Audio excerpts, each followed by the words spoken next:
സിനിമയിലൊക്കെ കൊച്ചു കൊച്ചു റോൾ അനുഭവിച്ചിട്ടുള്ള ദുദ്രപ്രിയയാണ്. ദുദ്രപ്രിയയുടെ വീട്ടിൽ മീനു എന്നതാണ്. ദുദ്രപ്രിയ ആണ് ഞങ്ങൾക്ക് വീശേറിയൊക്കെ അടക്കം നിന്ന് സഹായിച്ചുള്ളത്. ദുദ്രപ്രിയ പായസം ഇടാൻ റെഡിയായോ? പായസം ഇടുന്നില്ല? അരിപ്പായസം. ഏതാ പായസം വെക്കുന്നെന്ന് പറഞ്ഞു ചേട്ടനോട് നേരത്തെ? ചോറ് പായസം. ആരൊക്കെ പൊങ്കാലയിടാൻ വന്നേ? ഞാനും എൻ്റെ ചേച്ചിയും അമ്മയും. എന്തായാലും ഇവിടെ ചിപ്പി ചേച്ചി എല്ലാരെയും കണ്ടോ? റിബേക്ക ചേച്ചിയുടെ ഏത് സീരിയലിലാണ് അഭിനയിച്ച്? കസ്തൂരിമാനിലാണ് അഭിനയിച്ചത്. എന്തായിട്ട് അഭിനയിച്ച്?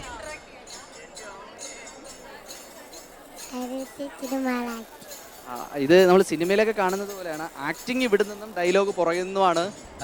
ആക്ടിങ് ഇവിടെ നിന്നും ഡയലോഗ് പുറകിൽ നിന്നുമാണ് വരുന്നത്.